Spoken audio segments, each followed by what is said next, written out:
Asia, America, Europa, Africa, du quoi toto?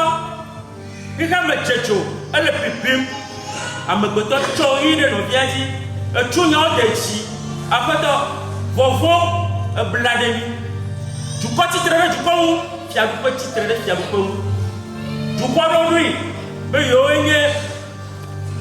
numéro 1, le Héramé, mais yo de quoi? Yo nous la jouons, alors il est vite, on le veut, on va la Eli, à me goto de la fiat chomna le prix, au choi, le bouchon d'un du corps, au le cocombi, après toi, le nasipi à Poesia. Il y a les deux, les gens, le haut, on a mis le sentiment, il y a les deux, les gens.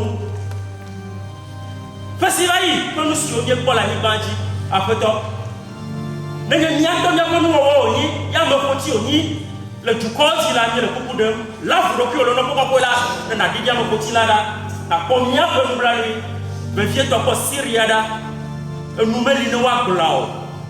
Oh! À me péter sur le roi, non, même. Le bon drôme, le vient me péter. Comme on a vu au cocoton là, Eli. Nous blancs, on est. Fofo. Pour là, sur le cocoton, on doit aller, on doit faire le feu, on doit la maner. Non, il y a mon femme, tu vois. D'autres, tu l'as la cabache. Et yata. Tu as fait ça, on peut nous en avoir. Ouais, mais tu conduis. Après, tu conduis. Le jojo est plus beau. Il y a un peu plus beau. On dit pas plus beau de tout homme.